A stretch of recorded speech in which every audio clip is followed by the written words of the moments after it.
Welcome to Become the Leader, the show that equips you to rise higher, lead stronger, and become the leader you would follow. Hey guys, I'm Jody Holland with the Become the Leader podcast. Today's going to be a really cool episode. This is going to be session 1 of 2, talking about how the workforce is changing. We went through several hundred pages of the World Economic Forum and Gallup State of the Workplace address so that you didn't have to. So in this first session, we're going to be talking about some cool stuff about the paradox of how work is changing, but you're in for a great treat. So I'm Jody Holland. Maleah Grigsby. I'm Meghan Slaughter. Mike Grigsby. All right, so let's get into this. The first part of this is really kind of the central paradox that the future is expanding. Mike, you're the one that brought us the World Economic Forum. So give us a few highlights of what do you see in that report of things that are changing on how we're expanding as a global workforce.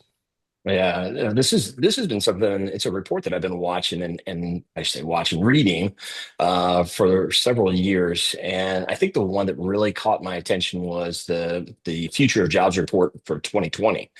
And in that, one of the highlights was that between 2020 and 2025, which the year that we just finished, right, that there would be a number of jobs in kind of introduced, created, but there would also be a number of jobs displaced. And they were large numbers, very, very large numbers.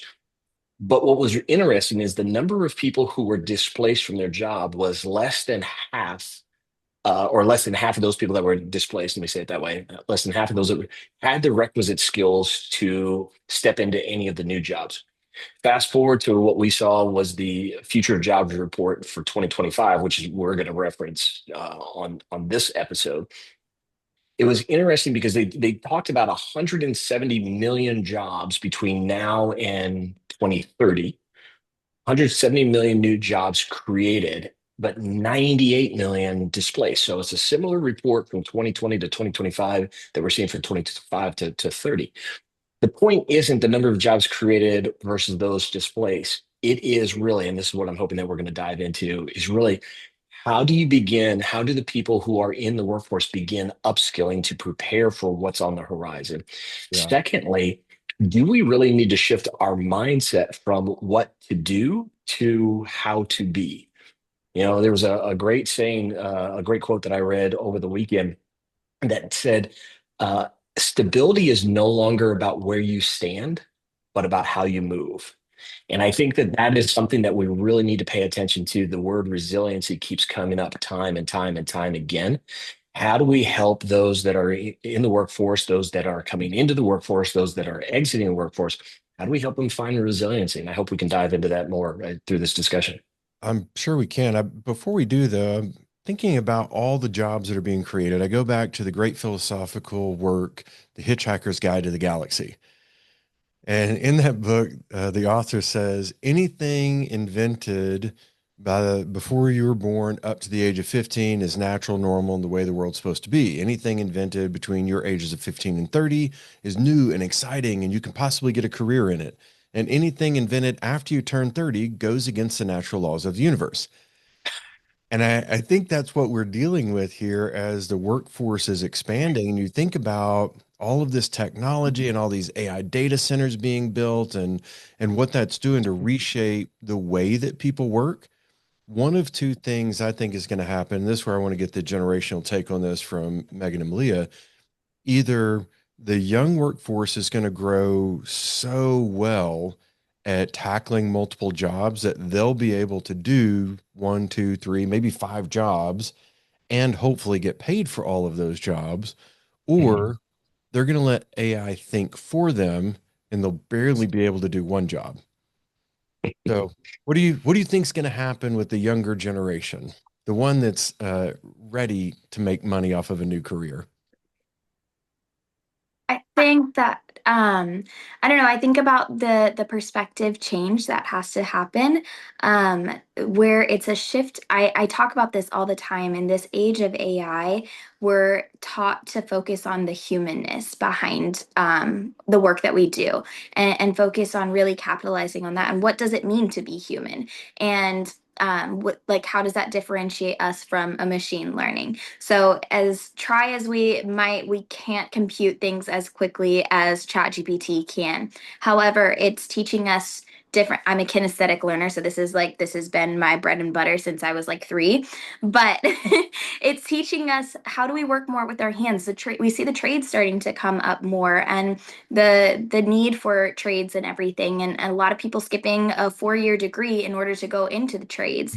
Mhm. But I also think, and this is something I've grown up focusing on and taught, is the focus on your work rather than your job, and focusing on what is it that you bring into any job that you go into, and that's your work. Your job is simply what's on your W-2. Yeah. Well, and I'd be curious, Megan, what do you think around kind of around that concept of the trades versus college and kind of what you're going to accomplish? I mean, you're a very recent college graduate a few years ago, but that's still pretty recent, less than 5 years, with your master's degree. Looking at what you learned in college, without dogging your college because they were great, were those the skills that prepared you for life? Honestly, no. I think I've learned a lot more outside of college than I did in college, and I really enjoyed my experience and I got a lot out of it.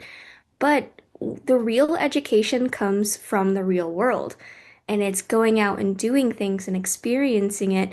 And I think that the younger generations are starting to pursue work in a different way than we've seen before because they're doing what makes them happy and what's fulfilling to them, and they're not going to stick with something if it doesn't fulfill their own purpose.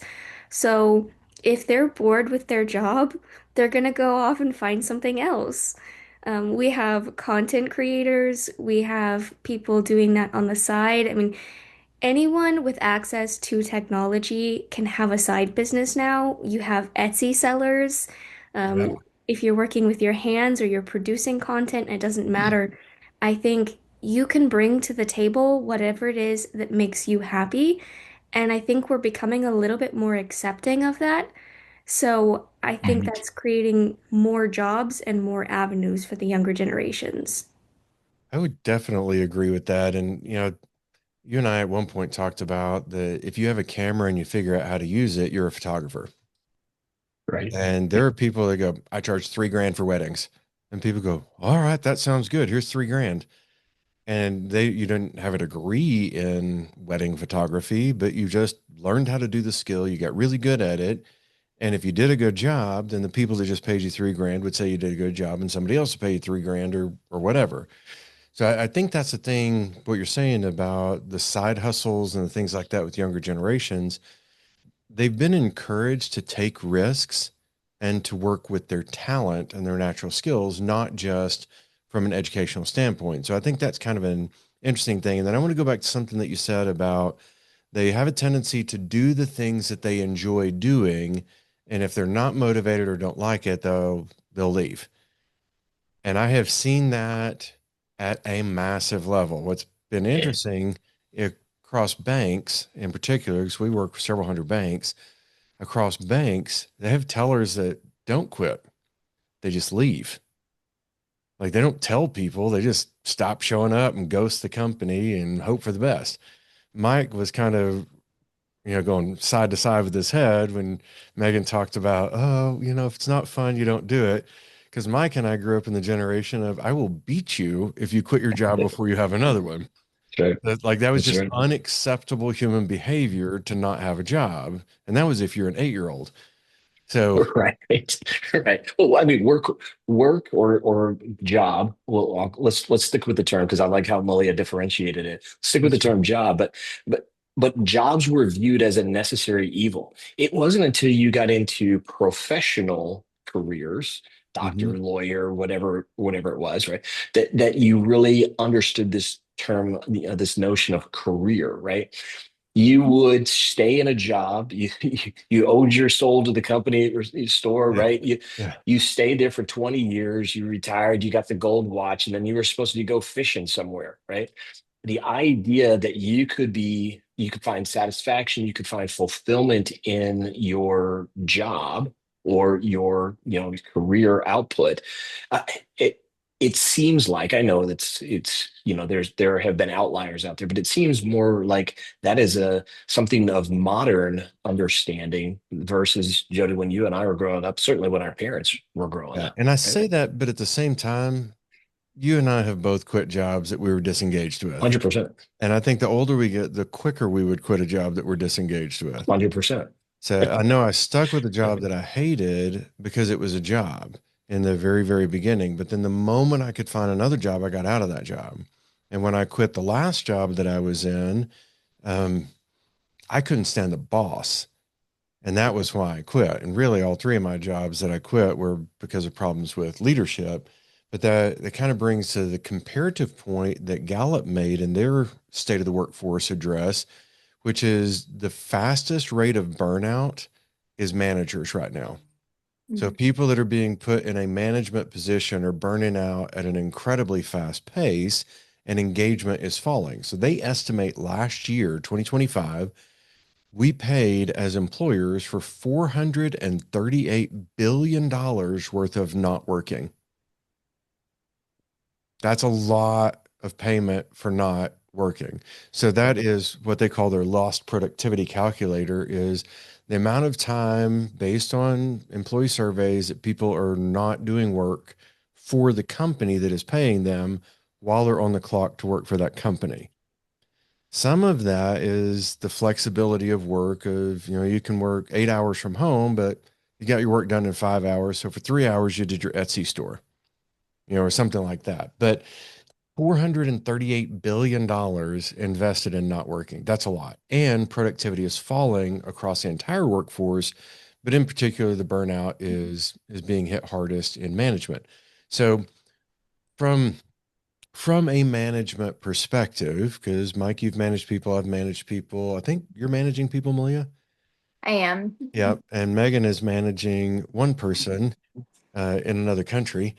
And so you think about managing people and the struggle that you have with that, it can be a lot. It's a lot of pressure. So what they're saying, if you look at World Economic Forum versus Gallup, is our workplace is transforming. Look at all these opportunities. And then Gallup's like, yeah, it's transforming into a nightmare. Here's what's going on. So I think there's a lot of technological opportunity and a lot of management burnout. And then they went on to say that less than half of people in management positions across the entire United States have ever been trained on how to be a manager. Yeah.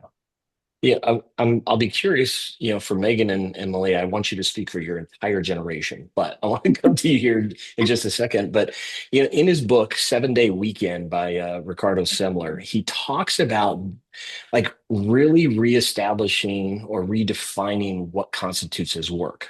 Right. The idea of 40 hours a week, I mean, we're not going to go back into the history and unpack where that came from, but the idea was really a part of the Industrial Revolution, where we had people at factories that were punching out widgets, and you could get X number of widgets done in X number of hours for X number of days and so forth. And so we kind of have morphed around, we've moved beyond the Industrial Revolution, those types of jobs.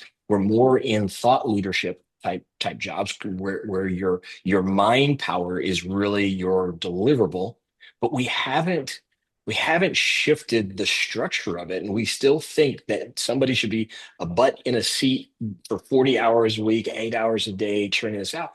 First of all, you can't. I don't think it's physically possible to do that from a mental standpoint and deliver it. Second, it's not even necessary. You can get that done. So, Melina and Megan, I'm curious, how do you think your generation is orienting around this thing called work?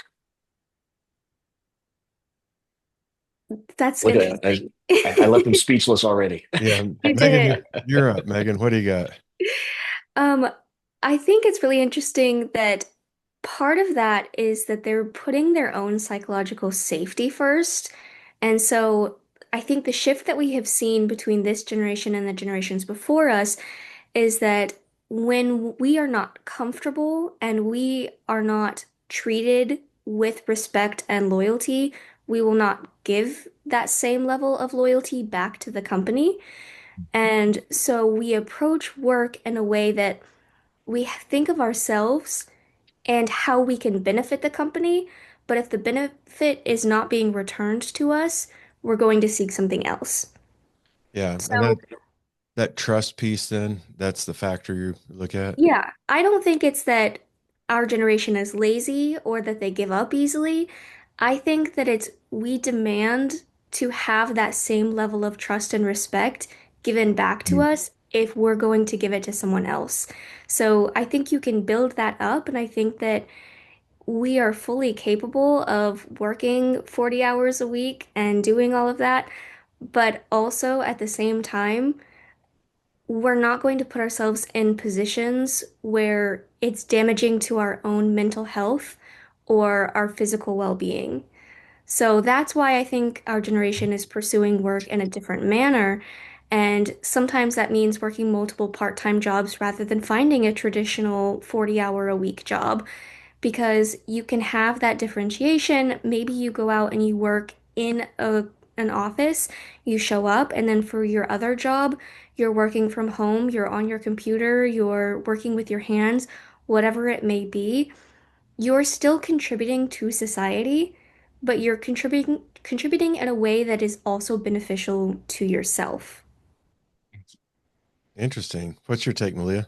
I think I would expand on it a little bit, and I think that our generation is the first real generation entering the workplace with the influence of social media and content creators that we look at and everything. And I think that our perspective gets so skewed of how we ought to be treated in the workplace. And I think we get a sense of entitlement that sometimes needs to be put in check, myself included. I'll put a hand up accountability on that one. But that we need to be put in check, that it's like, well, I see this one chick that's in a different country. She might be in Lithuania, but she's making like 7 times as much as I am. Therefore, I should be able to get the same level of respect and get paid the same amount for doing half of the work just as much as she is, or whatever. So I think this idea of seeing different people that maybe have chosen different paths that's not as traditional or whatever, even though it's not a good representation of the broader whole, and that's social media as a whole, obviously. Yeah. But I think that influences our skewed perspective of how we ought to be treated in the workplace. So I really then, like that you bring that up because I do think there are both sides of it, and you have to find a balance. And so, like you said, putting those checks in place is really beneficial because I have seen lots of videos on TikTok and Instagram about how to get away with not doing things at your job all day. And people take that to heart. So, you have to figure out how do you hold yourself accountable while also doing the things that you want and that fulfill you. We yeah, used to just call in sick. That's how we didn't do the work that we were yeah, asked to do. I called in sick once in Well, 1996. exactly. Um, no, what's interesting though, and even out of that book, the Ricardo book, the 7 Day Weekend, he described that one of the things we're supposed to be doing as the workforce transforms is thinking about the outcomes we want. Now, what if your outcomes were mapped out and leveraging technology and leveraging what you know and being good at your skill set, you could do a 40-hour work week in one day? Like, what Mhm. if in, say, 8 hours, you knocked the whole week out and you got done everything that the company needed you to get done? Is there anything wrong with that? Jody, are you starting to see with your clients, is there a shift happening? It, as small as it might be, is there a shift happening to really embrace this outcomes-based kind of deliverable, It or really depends on the it, company yeah, and the okay, position. Because, like, certain positions, let's say you're a teller in a bank, you're not going to be outcomes based. Like, you could go in and do 200 transactions in one day, but they need you there when the sure, customer shows up. So sure, that yeah, is a time defined position. But there are other positions, like let's say you're in business development and you work really, really hard. You establish your schedule for everything you need to do for the month. Your job is to close one deal a week, and you close 4 deals on the first Monday. Did you accomplish your job? And this yeah. is the part that gets tricky. And this is kind of, if you look at what Elon Musk comments about work are, we will advance technology to the point where we don't really have to work because we can figure out how to automate things to earn revenue, I guess, without being there all the time or not being there a lot. Now, this comes from a man who works like 190 hours a week, more hours than there are hours in the week. But the concept is there. And that's the part we're seeing, though, is we're trying to build on the back of a really tired workforce this innovation. And I think Mhm. that's the fundamental issue. I think the change is welcome. I just don't think we trust it. We don't know what AI is going to be. I mean, you can really create some very cool videos and really funny images, and you can tell it to roast the picture and it'll make fun of your whole family. But there's another side to all of this technology, which is the practical application and the functionality of it. I can translate a video from English to Spanish or English to German or any other language, like 29 languages on 11 labs, and I can do it just like that. We used to hire somebody to go through and translate all that, then re-record it, then edit it again, and then put it out there, and it'd be $1,000. Now, Yeah. in 4 minutes for a $20 a month subscription, you've got it done. So that's what I'm seeing that both the World Economic Forum and Gallup talked about is if we use this correctly, then the jobs that aren't time defined, we can really innovate in those jobs. And I'm going to throw this out there that I think one of the jobs that's going to be completely replaced is the call center job. Like, I don't see the value of all the call centers that we have because now you have AI agents that if you train them on the parameters of what they can and Right. cannot do, and you Yep. teach them how to function, they can speak any of those 29 primary languages. And the moment the person starts talking, it can match their language and it can match their Their tone and dialect. sentiment too. Yeah. Yeah. So I think we're going to get rid of a lot of jobs like that. And it's a lot of outsourced jobs right now. Jobs that are going outside the United States can be automated and it can save a ton of money. Like say $1,000 per agent per year for an AI agent to answer your phones versus whatever you're paying per person in another country for them to answer the phones and whatever training they had to do. I do think globally there's going to be a lot of disruption. What I This is my estimation, but reading these two reports, I don't think the massive disruption in the way that we work is going to happen in the United States. I think it's going to be in a lot of those jobs that are easily automated with AI. That's what I think. And I think it's interesting too, and I see this, and I'll use this not as finger pointing blame, but it's just an observation because I work with a lot of municipalities around the country. And what's really interesting, especially when you look at civil service type jobs, what they were, there was a survey done a few years back, and it identified that the average tenure of a city employee in technology, so not a streets worker, police officer, or anything else, but the average tenure of a technology worker within municipalities was around 15 or 17 years. And what was really interesting is that those that were surveyed were not managers or supervisors. So these were line level workers who had been in their positions for 15 plus years, who largely were still doing the same job or under the same job description, maybe incremental changes, but under the same job description that they were hired 15 years ago. And what's interesting is there's an expectation now because they're in technology for those individuals to be innovative, right? Mm-hmm. They haven't innovated in 15 years. Not at their fault, but they haven't there hasn't been an embracing of that innovation. And I think I bring that point up to say that we have structures of this thing called jobs, and we have tasks and we have evaluations and we have this infrastructure around this thing called jobs, but we're wanting them to behave differently, to act differently, to look differently, to have different deliverables. And but we haven't changed the infrastructure, the structure around that. And I So, think as much as we need to look at what the jobs are created and so forth, we also need to look internally within our organizations and understand that we've got to start doing a little bit of remodeling on the structures. and I think that's where kind of the second key point is job growth is not job stability. Yeah. And so we are not going to be stable the way that we used to be. But at the same time, let's kind of hit a couple of points together of what you guys have been talking about. One of those being that the way people work is going to change.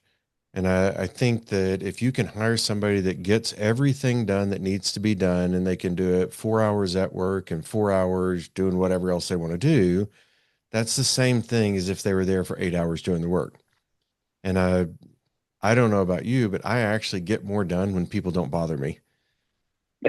So working remotely, I'm actually accomplishing more, but that requires good leadership. And I don't think people are leaving jobs. I think what they're doing right now is they're leaving uncertainty without good leadership.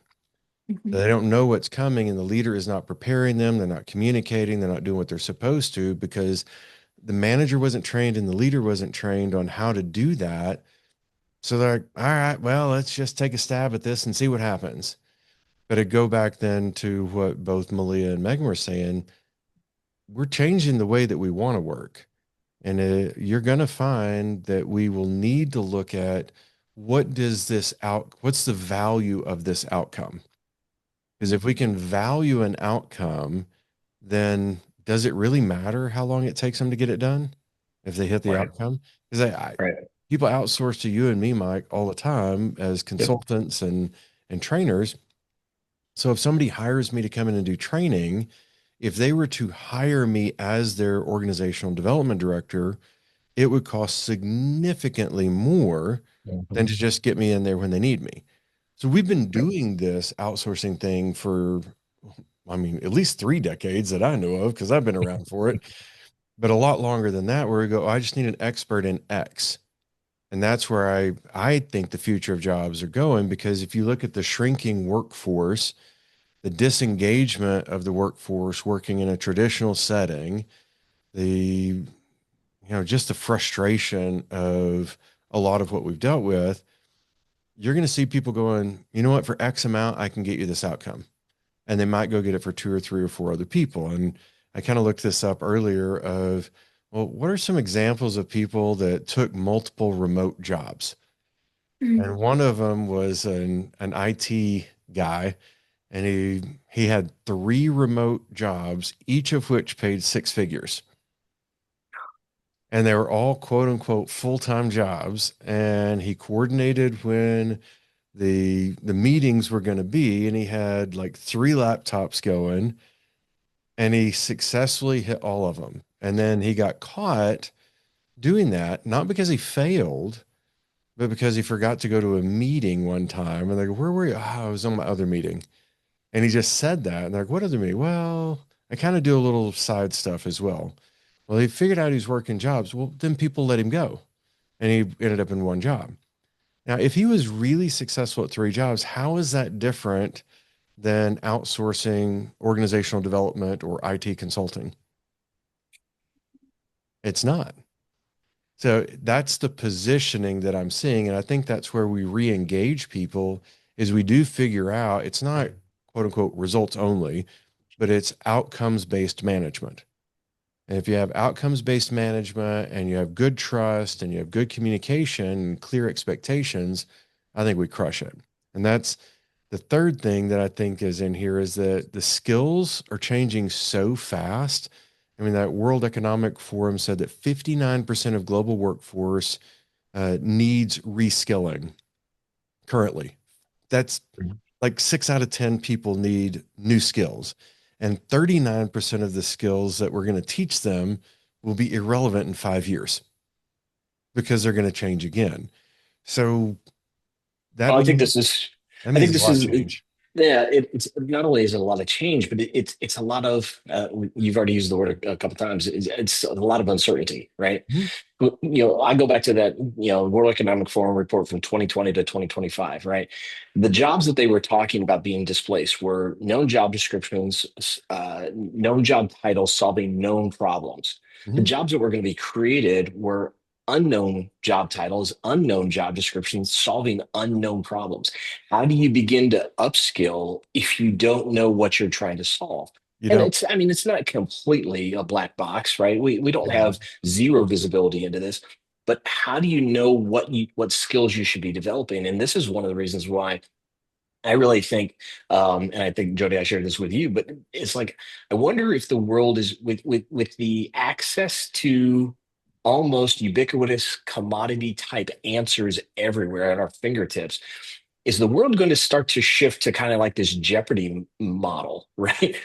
Where the answers are already out there and we prove our value by being able to craft, more probing, more thought provoking, more evocative questions that force us to look more deeply into all these different topics, right? If we knew that, I don't know, street repair was X, we have all the answers around that.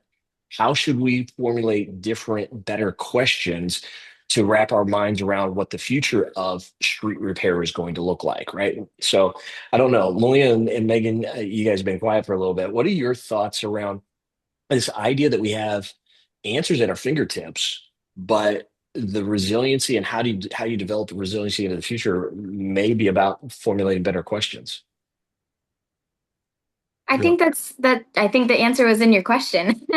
I think that Got it. I What think is? in a world full of Chat GPT and Gemini and everything, I mean, Mhm. Jody, you talked about it earlier. Are we just going to start being lazy and stop thinking for ourselves?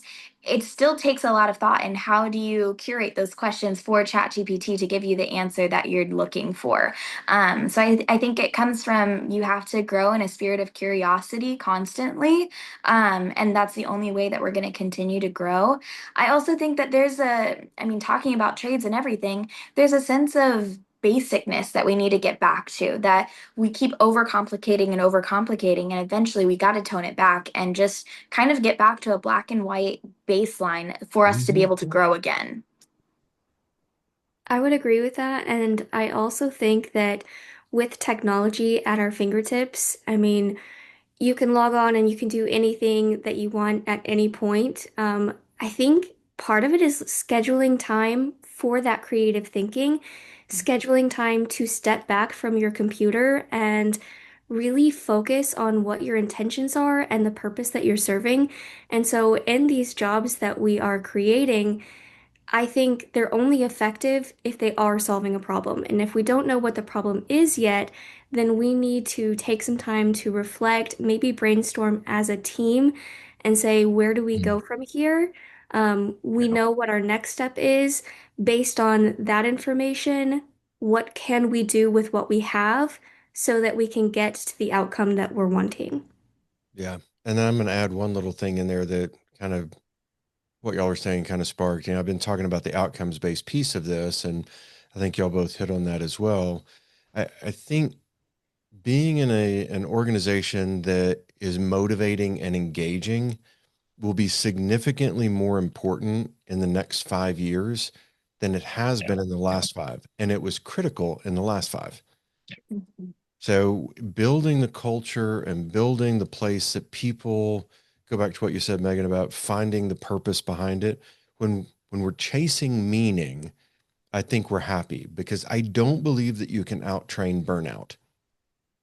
Yeah. You're no matter how many times you go bowling as a team, you're not fixing the burnout until you get to the core problem. Are we doing something worthwhile? And does my work and my experience of work actually provide meaning for my life? And I think that's where it's at. So uh, this is going to be the end of this section of this. The next section on our next episode will come back and it's going to be AI from a leadership standpoint. Look at all this technology. I think we're in a leadership test, not a technology test, as we move into this next era of work. So thank you guys for joining us for this. I am Jody Holland, Maleah Grigsby. I'm Meghan Slaughter. Mike Grigsby. and we'll see you on the next episode. Thanks for joining Become the Leader. Keep growing forward and become the leader you would follow.